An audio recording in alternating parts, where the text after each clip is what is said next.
નમસ્કાર, મંતવ્ય ન્યૂઝમાં આપનું સ્વાગત છે। આપની સાથે હું છું મોનિકા। બુલેટિનની શરૂઆત કરીશું મહત્વપૂર્ણ સમાચારોથી। રાજ્યમાં શૈક્ષણિક સત્ર શરૂ થતા પહેલા જ સ્કૂલ વાન અને રિક્ષાના ભાડામાં વધારો કર્યો છે। સ્કૂલ વાન અને રિક્ષાના ભાડામાં 20%નો વધારો ઝીકી દેવાયો છે। આરટીઓમાં પાર્સિંગ ખર્ચનો બોજ, ઇન્સ્યોરન્સ અને પરમિટના ખર્ચને ધ્યાનમાં રાખીને સ્કૂલ વાન અને રિક્ષાના ભાડામાં વધારો કર્યો છે। શાળાઓમાં નવું શૈક્ષણિક સત્ર 13મી જૂનથી શરૂ થઈ જશે।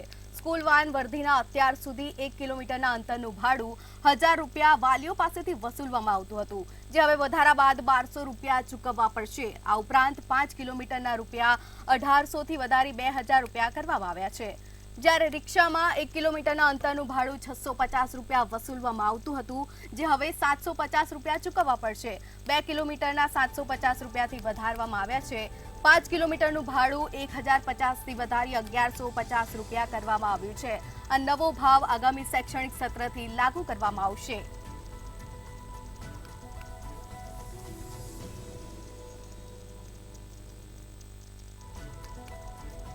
તો રાજકોટ અગ્નિકાંડ બાદ શિક્ષણ વિભાગનો આ નિર્ણય છે અને તે બાદ નિયમો કડક કરાતા હવે વર્ધી એસોસિએશને સ્કૂલ ભાડામાં 20%નો વધારો કરવામાં આવ્યો છે। આરટીઓ દ્વારા હવે નિયમો શરૂ કરવામાં આવ્યા છે। ડ્રાઈવરો માટે પણ નિયમો લગાવવામાં આવ્યા છે અને આ બોજો જે છે એ વાલીઓ પર લગાવવામાં આવ્યો છે અને વાલીઓ પાસે હવેથી સેલ્ફ ડિક્લેરેશન ફોર્મ પણ ભરવામાં આવ્યા છે। સ્કૂલ વાનના ભાડામાં વધારો અને વાલીઓની મુશ્કેલી વધી છે। સ્કૂલ રિક્ષામાં માસિક ₹100નો વધારો ઝીકી દેવામાં આવ્યો છે। સ્કૂલ વર્ધી એસોસિએશન દ્વારા 20%નો વધારો ઝીકી દેવામાં આવ્યો છે। તો આજ મુદ્દે વધુ જાણકારી સાથે રાજકોટથી ધ્રુવ કુંડલ લાઈવ જોડાઈ ગયા છે। ધ્રુવ, રાજકોટ અગ્નિકાંડ બાદ તંત્ર સફાળું જાગ્યું અને શિક્ષણ વિભાગે આકરા નિયમો કર્યા। વર્ધી એસોસિએશને ભાડામાં વધારો કર્યો, શું કહેવું છે આ બાબતે? ચોક્કસથી વાન એસોસિએશન તરફથી જે ભાડાનો જે વધારો થયો છે તે કહી શકાય કે વાલીઓ માટે એક અભિશાપ રૂપ છે। ખાસ તો જે રીતની વાત કરવામાં આવે તો અગ્નિકાંડ થયો, અગ્નિકાંડ બાદ ક્યાંક ને ક્યાંક સરકાર તો જાગી છે, પણ આ સાથે કહી શકાય કે જે વાન એસોસિએશને પોતાનું જે ભાડા છે તે વધાર્યા છે। કારણ છે જે સરકારે જે નિયમ હતો, જે નિયમ અનુસાર એટલે કે વાનમાં 10 થી વધુ બાળકોને ન બેસાડવા, આવી એક વાત સરકારે કરી છે। આપણી સાથે વાલી મંડળના સભ્ય છે, વાત કરશું। ખાસ તો વાલીઓ પણ કેટલાક છે, તેઓ પણ ક્યાંક હાલ અત્યારે એક મોંઘવારીનો માર છે તે ઝીલી રહ્યા છે। મુકુલભાઈ શું કહેશો? ખાસ તો અત્યારે જે એસોસિએશન તરફથી ભાવપત્ર રાખવામાં આવ્યા છે, ડબલ ભાવ એટલે કે વાર્ષિક 5000થી વધુ ક્યાંક ને ક્યાંક અત્યારે બોજો થઈ રહ્યો છે વાલીઓને, આને કઈ રીતે આપવાનું છે? એક તો પેલા હું એમ કહું છું, સરકારે જે નિયમ કર્યા એ ખરેખર સારા છે। નિયમનું પાલન કાયદાની ઉપર કીધું કે ભાવ વધારો થયો, ઓલરેડી મોંઘવારીનો માર છે, ભાવ વધેલા છે, કોરોના પછી ઘણું બધું મોંઘવારી આવેલી છે। ઉપરથી વાલીઓને ફીમાં વધારો આવશે, પ્લસ આ વાનનો બી વધારો આવશે, જે ખરેખર અસહનશીલ એ લોકોને માટે બોજો છે। ખરેખર આ ભાવ વધારો નિયંત્રણ ગાઈડલાઈન કરી એના એક ભાવપત્રક નિયમિત કરી કિલોમીટર વાઇઝ એના એરિયા વાઇઝ ભાવ પણ તો એવું અત્યારે તો ક્યાંક દેખાયું છે, પણ અત્યારે ₹5000નો ક્યાંક ભાવ વધારો ક્યાંક નોંધાઈ રહ્યો છે કે હવે પછીનો જે પત્રક ક્યાંક આવ્યું છે તો એનું ક્યાંક જે વધારો છે તે છે ₹5000 ક્યાંક વધારો। તો આ કઈ રીતે વ્યાજબી? કારણ કે એક બાજુ નિયમનું ઉલ્લંઘન ક્યાંક થાય છે, કારણ કે જે સીએનજી બાટલું છે તેના ઉપર ન બેસાડવું, આવી એક વાત ક્યાંક સરકારે કરી છે। તો શું કહેશો આપ, એક વાલી એસોસિએશન તરફથી આપની કઈ પ્રકારની? એની વસ્તુ કે જે વાળવાળાએ પહેલેથી ભૂલ કરેલી છે એ ભૂલના વાલીઓના સુકામ માતાશ્રી પિતાશ્રીઓ ભોગવે। ભૂલ તમે પહેલેથી કરી છે, તમે કોઈ કોમર્સ પાસિંગ કર્યું, બિઝનેસ તમે કરો છો, તો તમે આજે વ્યવસ્થાના ભાગરૂપે જે સરકારે પહેલેથી આરટીનો નિયમ બનાવ્યો છે એ વસ્તુ તમારે પહેલેથી ફોલો કરવી હોય। તમે વેરિયન સરકાર આવા થાય પછી જાગો બિલકુલ મતલબ, અને એ જે તમે અત્યારે પૈસા ભરો છો કોમર્સ પાસિંગ, એ તો પાસિંગ તમારો લાઈફ ટાઈમ છે, એનો બોજો તમે વાલીઓ ઉપર નાખો, એ ખરેખર નિંદનીય છે। ચોક્કસથી આપણી સાથે વાલીઓ છે, એની સાથે વાત કરીશું। શું નામ છે આપનું? બેન, શું કહેશો આપ, આજે અત્યારે જે રીતે ભાવપત્રક આવ્યું છે એસોસિએશન, વાન એસોસિએશન તરફથી, આને કઈ રીતે ગણો છો આપ? ના, આ તો ખોટું છે। એક છોકરી ફીમાં વધારો દર વર્ષે 15-20% વધી જાય ફી। હવે 2 બાળકો હોય તો એને ભણાવવાનો ખર્ચ કેટલો થાય? પ્લસમાં વાનના વધી જાય તો અમારે શું કરવાનું? સરકાર તરફથી એવો નિયમ જ નથી કઈ બનાવ્યું કે જે એનું અનુકરણ કરે કોઈ સ્કૂલ, એક પણ સ્કૂલ નહીં. તો એ વ્યાજબી ન કહેવાય ને. બીજા પણ વાલીઓ છે આપણી સાથે, શું કહેશો? અહીં વધારે તો નો જ થવું જોઈએ એટલે બહુ વધારે કહેવાય પૈસા. અને દર મહિને 2 મહિને વધારે નાખે કે વર્ષે વધારવું જોઈએ. છોકરાને ભણાવીએ કેવી રીતે? અત્યારે આ ટાઈમમાં ભણાવી ના શકાય ને આપણે. આપ શું કહેશો બેન, શું કહેશો? ખાસ તો ભાવપત્રકને લઈને શું કહેશો? જે રીતના અત્યારે જે અગ્નિકાંડ થયો, અગ્નિકાંડ બાદ અત્યારે સરકારે એક નિયમ એવો કર્યો છે કે 10 બાળકો ક્યાંક ને ક્યાંક વાનમાં બેસાડી શકાશે. તો એના માટે વાન એસોસિએશને ભાવ વધાર્યો છે. વાનનું ભાડું તો ન જ વધારવું જોઈએ. બાળકો આપણે કેવી રીતે ભણી શકે એમ કે વાન ભાડું વધારે વધશે વધારે તો અત્યારે કેટલું વાનનો ભાવ છે? પહેલા તો અત્યારે 2000 કરીએ છે એટલું બધું તો ના પહોંચે. ફી વધારે અને વાનનું ભાડું વધારે તો છોકરાઓ કેવી રીતે આવે? સાધારણ માણસો કેવી રીતે ભણાવે? સાધારણ માણસો તો ભણાવી શકીએ ને. આ વેતના પૈસા તો કે શું કાપી ભરવા પછી બધે મુશ્કેલ પડી જાય છે ને. તો આપ શું કહેશો ફરીથી? આપણે પછી કે વ્યવસ્થિત થાય કે એનો નિયમ બંધાય કે ભાઈ આટલી ફી રાખવાની બધી સ્કૂલ વાળાએ, મેઇન વાળાએ વ્યવસ્થિત કરવાનું. અને સ્કૂલમાં પણ દર વર્ષે આટલી ફી વધે તો 2 બાળકો છે તો 2 બાળકોને અમે કેમ ભણાવીએ? સીએનજી છે, સીએનજી ના બાટલા ઉપર ક્યાંક રાખવામાં આવે છે, પર એક બેન્ચ બેસાડવામાં આવે છે અને ત્યારબાદ તો શું કહેશો? આ કેટલું વ્યાજ? નથી વ્યાજબી. કારણ કે એક વેનમાં 18 થી 20 બાળકો ભરે, લિમિટેડ ભાવમાં. તમે આજે નિયમ રાખો કે 10 જ બાળકો લેવાના, આ તો 15 થી 20 બાળકો ભરે વેનમાં. ઈ કેવી રીતે? ઈ તો નો, ઈ બરાબર નથી. મુકુંદભાઈ, હવે કઈ રીતના લડત ચલાવશો આપ? જો આની મુહૂર્ત ચલાવવાના છે આગળ પડતા જો આરટીઓ નહીં કરે તો અમે વાલી મંડળ દ્વારા કાલથી તો ડ્રાઈવ કંઈક એવું કરવાના છે. સ્કૂલે જઈને એના નિયમો મારેલા છે કે એફઆરસી જોઈના એફઆરસી કાગળિયા મારેલા છે, પછી એનઓસી મારેલી હોવી જોઈએ. આ બધા નિયમ નહીં પાડતા હોય તો આગળ અમે આંદોલન બી કરશું અને એવું લાગે તો અમે પાર્ટી લેવલે બી અમે આગળ આંદોલન કરવા જઈ રહ્યા છીએ. ચોક્કસથી. ખાસ તો જે રીતના અત્યારે જે એસોસિએશન છે તે એસોસિએશન સામે આપ કઈ રીતે લડત આપશો? વાન એસોસિએશન ને તો અમે એટલી રજૂઆત કરીએ છીએ આજે તમારા બાળકો બીજાને જાન જોખમમાં નાખવી જોઈએ. તમારા બાળકો ભગવાન ન કરે જે અગ્નિકાંડમાં જે આપણા બાળકો સાથે થાય એવું કોઈ સાથે ન થાય. ભગવાન એવું આપણે વિચારવું જોઈએ. એટલે મેજર આપણે બધાનો વિચાર કરીને એસોસિએશન બી આપણે વાલીઓનો વિચાર કરીને આગળ વધવું. ચોક્કસથી વાલી એસોસિએશનના આગેવાનો અને વાલીઓ ક્યાંક પોતાની જે મંતવ્ય છે તે આપી રહ્યા છે કે ચોક્કસથી જે રીતના આખી જે ભાવપત્રક જે વાન એસોસિએશન તરફથી આપવામાં આવ્યું છે તે તદ્દન ગેરવ્યાજબી છે. આને લઈને ક્યાંક તેઓ રજૂઆત પણ કરવા જવાના છે અને આવતીકાલથી જે ડ્રાઈવ ચાલવામાં આવશે તેની પણ ક્યાંક સુપરવિઝન વાલીઓ પણ કરવાના છે. આવી એક માહિતી હાલ મળી રહી છે. જી ધ્રુવ, આભાર આપનો તમામ જાણકારી બદલ. તો રાજકોટ અગ્નિકાંડ બાદ સરકારે સલામતીના નિયમો બનાવ્યા છે, આકરા કર્યા છે. તો વર્ધી એસોસિએશને પણ ભાડામાં 20% વધારો કર્યો છે. પરંતુ સૌથી મોટો સવાલ કે આ તમામ જે નિયમો બનાવ્યા છે તેમાં વાલીઓની મુશ્કેલીમાં વધારો થયો છે. સ્કૂલ રિક્ષામાં માસિક 100 રૂપિયાનો વધારો કરવામાં આવ્યો છે. વાલીઓનું પણ કહેવું છે કે આ પ્રમાણેનો જે વધારો કરવામાં આવ્યો છે તેમાંથી તેમનો આર્થિક બોજો વધી ગયો છે. આરટીઓ દ્વારા જે નિર્ણય લેવામાં આવ્યો તેમાં વાલીઓ પર આર્થિક બોજો વધવાના જે શક્યતા છે તે વધી ગઈ છે. વાલીઓ પર અંદાજે 1.5 કરોડનો બોજો જે છે તે વધી રહ્યો છે. અને શું ભાવ વધારા બાદ વાનમાં બાળકોની સંખ્યા નિયંત્રિત કરાશે તે પણ એક સૌથી મોટો સવાલ છે.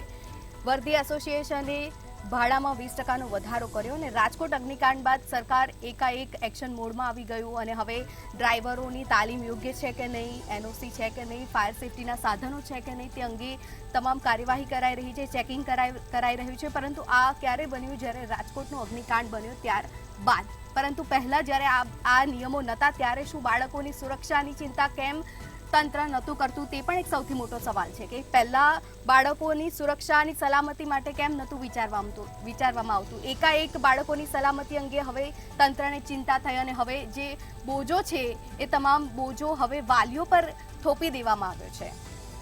સ્કૂલ વાનના ભાડામાં 100 રૂપિયાનો વધારો દરેક વાલીઓને પોસાશે તે પણ સૌથી મોટો સવાલ છે. આ જ મુદ્દે અમે સંવાદદાતા સાથે વાત કરી, વાલીઓના પ્રમુખ મંડળ જે હતા એમની સાથે પણ વાત કરી. તેમનું પણ કહેવું હતું કે સ્કૂલ વાનમાં જે વધારો ઝીકી દેવામાં આવ્યો છે દરેક વર્ગને પોસાય તે જરૂરી નથી.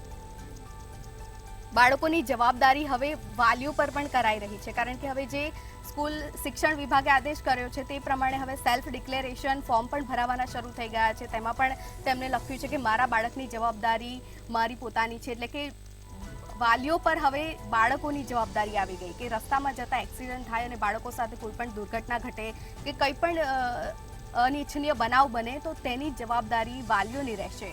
આ તો કહેવાય કે રાજકોટ અગ્નિકાંડ બાદ એકાએક તંત્ર એક્શનમાં આવી ગયું અને હવે સરકારે નિયમ બનાવ્યા, સલામતી માટેના નિયમો આકરા કર્યા.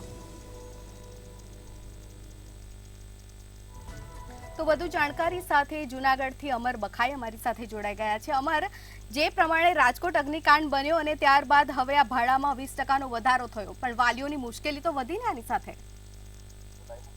આ ચોક્કસ કે વાલીઓની મુશ્કેલી વધી. આવતીકાલથી સ્કૂલો છે તે શરૂ થઈ રહી છે અને જેને લઈને વાલીઓની મુશ્કેલીમાં વધારો થયો છે. એક બાજુ જે વાહનો છે તે ગેરકાયદેસર ચાલતા હોય છે, તેની સામે આરટીઓ છે તે સ્ટાર્ટિંગના સમયમાં કાર્યવાહી કરતી હોય છે અને ત્યારે જ જે વાહન ચાલકો છે તે બાળકો સ્ટાર્ટિંગમાં ઓછા કરી અને ફીમાં વધારો કરતા હોય છે. ક્યાંક કઈ રીતની સેફટી પણ આ વાહનોમાં નથી હોતી. ઘેટા બકરાની જેમ બાળકોને જે ભરવામાં આવે છે. આપણી સાથે જુનાગઢ વાસીઓ છે તેમની સાથે વાત કરશું. કિમજીભાઈ, આવતીકાલથી સ્કૂલો શરૂ થાય છે, શું કહેશો? એક બાજુ વાલીઓની મુશ્કેલીમાં વધારો છે કારણ કે સ્કૂલ વાહનોમાં જેમ તેમ બાળકોને ભરે છે, ક્યાંક ફીમાં પણ કોક વાર વધારો કરી દેવામાં આવે. એક તો પેલા જે વાહનો ચાલુ થાય છે એમાં આરટીઓ જે રીતે કીધું ભાઈ અમે સઘન ચેકિંગ કરશું 6 દિવસ કે 7 દિવસ, બરાબર. એક તો એવું છે કે ચેકિંગ હરરોજ રહેવું જોઈએ કાયમી માટે. અને બીજું કે જે પણ વાહનો છે એને ટેક્સી પાસિંગ છે તો એમાં કેટલી પૈસે કેટલાને બેસાડી શકે બાળકો, એક એના બોર્ડ દરેક રિક્ષામાં લખે, જે વાહનો એમાં લખવું જોઈએ કે ભાઈ આમાં આટલા બાળકોને જ બેસાડવાના. પછી બીજું એવું છે કે જે સ્પીડ લિમિટ છે તો ભાઈ એની સ્પીડ લિમિટ પણ લખવી જોઈએ કે આ વાહનની સ્પીડ લિમિટ આટલી જ હોવી જોઈએ. પછી સામાન્ય રિક્ષાને જે વાહન હોય છે એમાં ગીતો ચાલુ, મ્યુઝિક સિસ્ટમ એટલે ગીતો ચાલુ વાગતા હોય છે, એ ગીતો પણ બંધ થાય એવું જોવું જોઈએ. અને દરેક સ્કૂલો બાળક આપણું બાળક છે એટલે એમાં સાઈન કરાવી લેતા હોય એટલે એવું સમજે કે ભાઈ બાળક આવી ગયું, સાઈન થઈ ગઈ એટલે અમારી જવાબદારી પૂરી થઈ જાય. પણ એવું નથી હોતું. વાલીઓની જેટલી જવાબદારી છે સ્કૂલની પણ એટલી છે કે આમાં કેટલાનું પાસિંગ છે અને કેટલા બાળકોને બેસાડે છે. કાલે રાજકોટમાં કેવી માંગણી કરવામાં આવી ભાઈ અમારે સીએનજી કીટ ઉપર પણ બાળકોને બેસાડવામાં માટે બાકડો એક બેન્ચ રાખવામાં આવે, તો આ યોગ્ય નથી. તો પછી ઘટના બને પછી શું કરવાનું, એ પૂર્વ તૈયારી રૂપે આરટીઓ અને બધાએ પહેલાથી ધ્યાન દેવું જોઈએ. તો જે રીતે આરટીઓ ધ્યાન દેવું જોઈએ તેવી એક માંગ છે. અન્ય લોકો છે, ખાસ કરીને કાલથી સ્કૂલો શરૂ થાય છે અને વાહનોની અંદર રજીસ્ટ્રેશન નથી હોતું, ક્યાંક હોય છે તો પછી ગેરકાયદેસર ક્યાંક કીટો ફિટ કરવામાં આવે છે, મોટી દુર્ઘટના પણ બની શકે છે. અને ક્યાંક જે વાહન ચાલકો છે તે ફીમાં વધારો કરી દે છે ઓછા બાળકોના લીધે. શું કહેશો? આવતીકાલથી જે સ્કૂલ ખુલવાની છે એમાં સૌપ્રથમ તો આરટીઓ વાળા અને ટ્રાફિકને એવી અપીલ કરીશ કે એનું જે ચેકિંગ હોય એ ચેકિંગ અમુક દિવસો પૂરતું ના રાખે અને કાયમી પૂરતું આ ચેકિંગ રાખે, જેથી કરીને નિયમ જે છે એ રોજ જળવાઈ રહે. ખાસ કરીને ટ્રાફિક ના જે અધિકારીઓ છે હું એટલી રિક્વેસ્ટ કરીશ આ જે ડ્રાઈવર હોય છે એ કોઈ નશીલા પદાર્થ એનું ખેતી કર્યું નથી એનું પણ એને ખાસ ધ્યાન રાખવું જોઈએ, કારણ કે ઘણા બાળકો બેસેલા હોય છે તો એના જીવને પણ જોખમ હોય છે. ખાસ કરીને આનું ટેક્સી પાસિંગ પણ હોવું જોઈએ, પ્લસ મેડિકલ કીટ હોવી જોઈએ, ફાયર સેફ્ટી ના સાધનો હોવા જોઈએ, પ્લસ દફતર રાખવા માટેની અલગ જગ્યા હોવી જોઈએ. પણ આવું કઈ જોવા મળતું નથી. પણ વાનમાં લગભગ જોઈએ તો 20 જેટલા બાળકો બેસાડી દીધા હોય છે. ઘણા તો એવા જોયેલા છે કે એકાબીજા બાળકો એકબીજાના ખોળામાં બેસેલા હોય છે. ઘણી રિક્ષામાં તો આગળ બે બાળકો ડ્રાઈવરની બાજુમાં બેઠા હોય છે. આ તદ્દન વ્યાજબી વાત નથી. અને પછી આવા જયારે કોઈ અકસ્માત થાય છે, આ વખતે રાજકોટનો જે અગ્નિકાંડ થયો છે એટલે હવે તંત્ર સંભાળું જાગ્યું છે. એટલે હવે જાગ્યું છે તો આને કાયમી આ બધા વાહનોનું ચેકિંગ કરે એવી અમારી ખાસ કરીને કાયમી માટે વાહનોનું ચેકિંગ થવું જોઈએ તેવી એક માંગણી છે. બીજી તરફ જે રીતે વાહન ચાલકો છે તેનું રજીસ્ટ્રેશન નથી હોતું, તો બીજી તરફ જે વાહન ચાલકો છે તેનું ખરેખર એક ફી હોવી જોઈએ, એક નક્કી દર થવું જોઈએ કે આ જ ફી લેવાની બધા વાહન ચાલકોએ, સ્કૂલ તરફથી કે શિક્ષણ વિભાગ દ્વારા નિવેદન થવું જોઈએ. બરાબર છે. એ એક નક્કી બધી સ્કૂલમાં અને બધે જે વાહન હોય છે કે જે રિક્ષા છે, ઇકો છે, બધી સ્કૂલની હોય છે, એ બધી એક જ સરખી ફી હોવી જોઈએ. અને જે આજે ઘણા વખત એમ કે ગરીબ છે અને જી ઓલા છે વચમાં એમ કે ને જી કે અમર, 2 મહિના વેકેશન હોય તો એની ફી પણ એ લોકો લે છે. તો આ હતા જુનાગઢ વાસીઓ કે જેને હાલ આ સમગ્ર મામલે છે તે કહ્યું છે, અને એક દર છે તે તમામ વાહનોમાં હોવું જોઈએ તેવું પણ હાલ સૂચન કરવામાં આવ્યું છે, અને આરટીઓ દ્વારા સઘન ચેકિંગ કાયમી માટે રાખવામાં આવે તેવી પણ એક માંગ ઉઠી રહી છે. જી બિલકુલ, તમામ જાણકારી બદલ આભાર આપનો. તો રાજકોટ અગ્નિકાંડ બાદ સરકાર તુરંત એક્શન મોડમાં આવ્યું છે. નિયમો આકરા કર્યા. વર્ધી એસોસિએશને ભાડામાં 20% વધારો કર્યો, પરંતુ આ 20% વધારો જે છે એ વાલીઓની મુશ્કેલીમાં પણ વધારો કર્યો છે. વાલીઓ પર અંદાજે આર્થિક બોજો વધી રહ્યો છે, અને ભાવ વધારા બાદ બાળકોની સંખ્યામાં નિયંત્રણ આવશે કે કેમ તે પણ એક મોટો સવાલ છે. અને જ્યારે સેલ્ફ ડિક્લેરેશન ફોર્મ ભરાઈ રહ્યા છે શિક્ષણ વિભાગના આદેશથી, સુરતમાં પણ આ રીતના ફોર્મ ભરાવવામાં આવ્યા છે કે જે મારું બાળક મારી જવાબદારી, એટલે હું સ્કૂલ વાન કે રિક્ષામાં મારા બાળકને મોકલું છું તો એની પૂરેપૂરી જવાબદારી મારી છે. તે પ્રમાણેના ફોર્મ, સેલ્ફ ડિક્લેરેશન ફોર્મ પણ ભરાવવામાં આવ્યા છે. ત્યારે શું ભાવ વધારા બાદ બાળકોની સંખ્યા નિયંત્રિત કરાશે કે નહીં તે પણ એક મોટો સવાલ છે.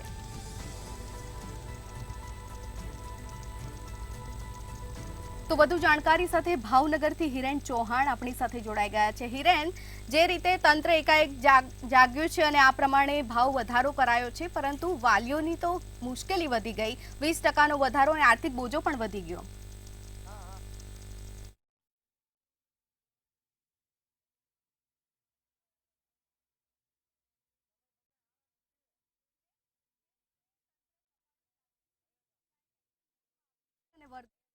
અને વધારો કર્યો છે સ્કૂલ રિક્ષામાં, તો હવે શું વાલીઓનો આર્થિક બોજામાં વધારો થયો છે? વાલીઓનું આ મુદ્દે શું કહેવું છે?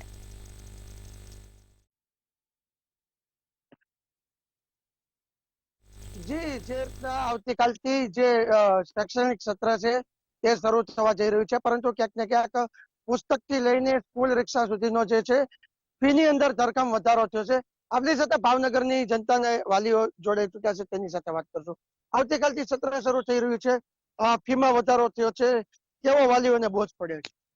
વાલીઓના જે બોજ પડે છે એ બોજ પડે છે. આ વર્ષે પણ 25% થી 30% વધારો થયો છે ફીમાં. ચોપડા, નોટબુક એની અંદર પણ વધારો થયો છે.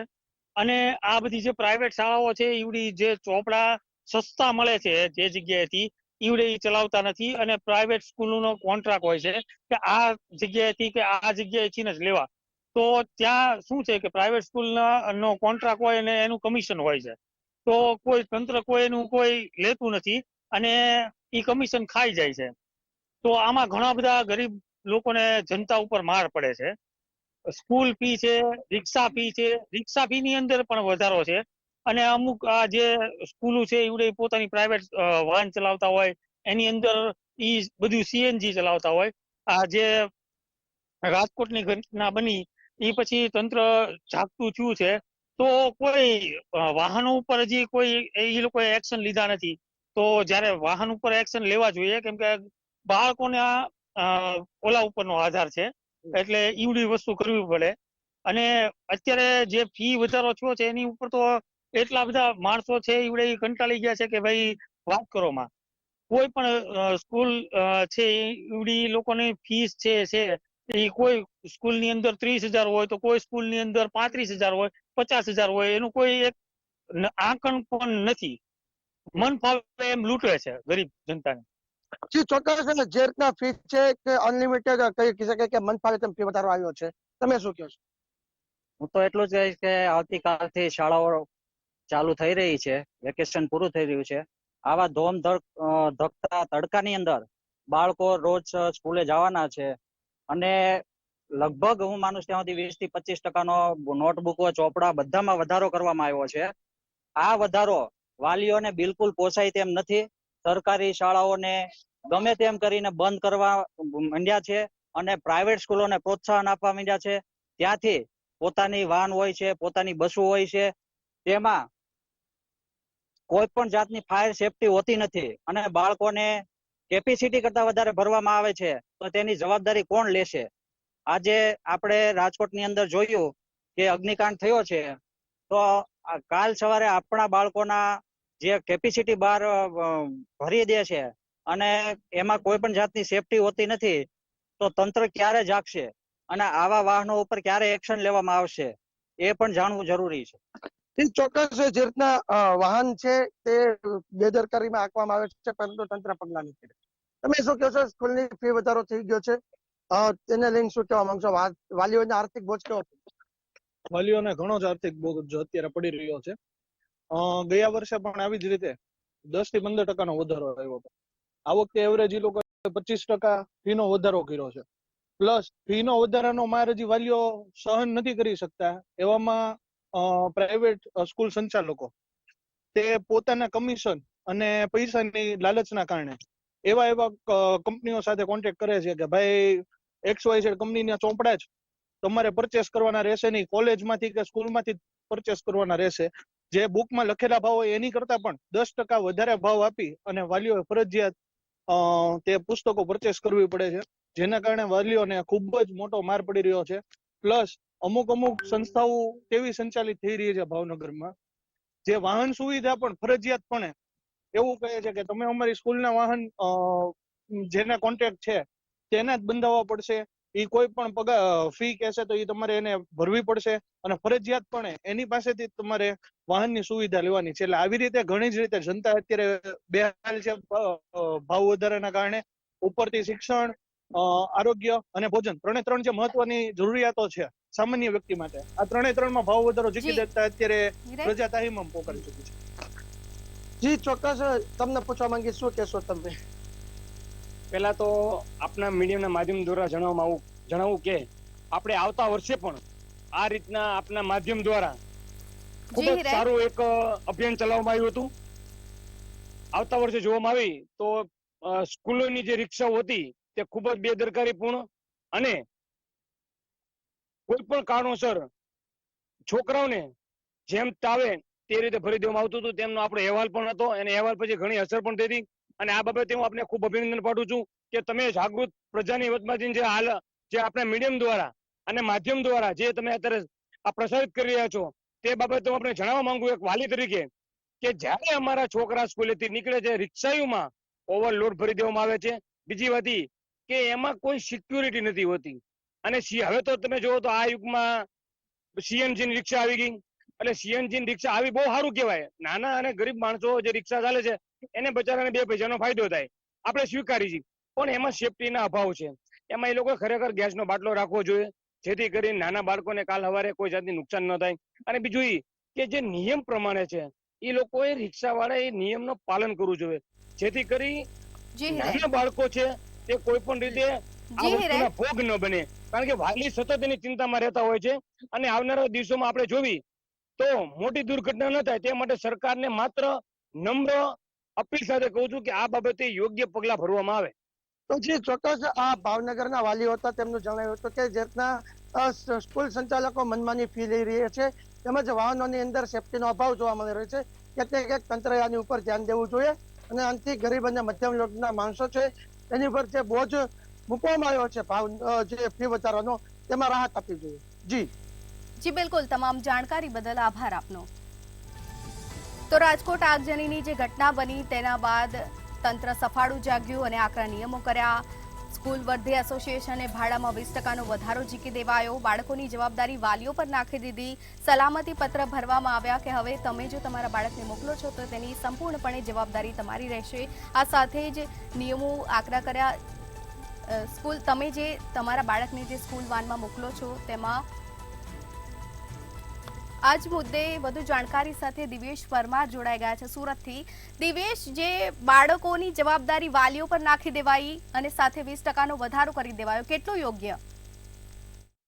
ચોક્કસથી જે પ્રકારે આ સમગ્ર મામલાની વાત કરીએ તો જે પ્રકારે સ્કૂલ વાહનની અંદર જે વધારો કરવામાં આવ્યો છે તે ને લઈને વાલીઓ જે છે તે ખૂબ જ રોષે ભરાયા છે, કારણ કે જે પ્રકારે પાઠ્યપુસ્તક સહિતનામાં જે પ્રકારે વધારો થયો છે, સાથે સાથે સ્કૂલની જે ફી હોય છે તેમાં, તેમજ જે પ્રકારે હવે આ વાહનો છે તેમાં પણ ભાવ વધારો થયો છે. એટલે જે પ્રકારે જે વાલીઓ પોતાના બાળકોને શાળાએ મૂકવા જતા હોય છે, અને ખાસ કરીને જે પ્રકારે જે વાલીઓ જે છે તેમના બાળકને ક્યાંક ને ક્યાંક જે વાહનોમાં મૂકવા જતા હોય છે તે વાહનો જે છે તેમના ભાડામાં વધારો થયો છે. એટલે સ્પષ્ટ કહી શકાય કે જે પ્રકારે આખું સમગ્ર જે આ વાત સામે આવી છે તેને લઈને વાલીઓ છે તે ખૂબ જ હાલાકી ભોગવી રહ્યા છે એક તરફે, તેવું પણ કહી શકાય. કારણ કે જે પ્રકારે સુરત શહેરની વાત કરીએ તો સુરતમાં સ્કૂલ દ્વારા જે પ્રકારે એક ડિક્લેરેશન બહાર પાડવામાં આવ્યું છે, અને તેમાં શાળા જે છે તે પોતાની જવાબદારીમાંથી છટકી રહી હોય તે પ્રકારનું પણ સામે આવ્યું છે. ખાસ કરીને સુરતની જે સેન્ટ ઝેવિયર સ્કૂલ છે તેમના દ્વારા એક ડિક્લેરેશન બહાર પાડવામાં આવ્યું છે, અને તેમાં એવું કહેવામાં આવ્યું છે કે જે બાળકો છે તે શાળાએ અભ્યાસ માટે આવતા હોય છે તેમની તમામ જવાબદારી છે તે વાલીઓની રહેશે. ખાસ કરીને વાલીઓએ એ પણ તપાસવાનું રહેશે કે જે વાહનની અંદર જે તેમનું બાળક આવે છે તે વાહન કેટલું સારું છે, કઈ રીતનું છે, તેમનું સર્ટિફિકેટ કેવું છે, એનઓસી છે, સીસીટીવી છે, વાહનનું જે કહી શકાય કે ફિટનેસ સર્ટી છે કે કેમ, તે તમામ બાબતોથી વાલીઓને હવે ધ્યાન રાખવાનું રહેશે. આ તમામ પ્રકારની વાતો જે છે તે આ ડિક્લેરેશનમાં કહેવામાં આવી છે. એટલે સ્પષ્ટપણે કહી શકાય કે જે પ્રકારે આખો આ કારસો જે છે તે વાલીઓને થી છટકવા માટે થઈને વાલીઓને આમાં નાખી દેવામાં આવે છે, અને વાલીઓને ફરજિયાતપણે આ ડિક્લેરેશન ફોર્મ જે છે તે ભરવા માટે કહેવામાં આવ્યું છે. એટલે માટે થઈને જે વાલીઓ છે તે જાય તે કહા જાય તેવો ઘાટ સર્જાયો છે. એટલે તમામ આ પ્રકારની જે શાળાઓ છે તે આ શાળાઓ દ્વારા આ પ્રકારનું ડિક્લેરેશન ફોર્મ બહાર પાડવામાં આવ્યું છે, અને તેને જ લઈને સુરતના આખા શહેરભરમાં આ સમગ્ર મામલે ચર્ચા જોવા મળી રહી છે. જી દેવેશ, આભાર આપનો તમામ જાણકારી બદલ.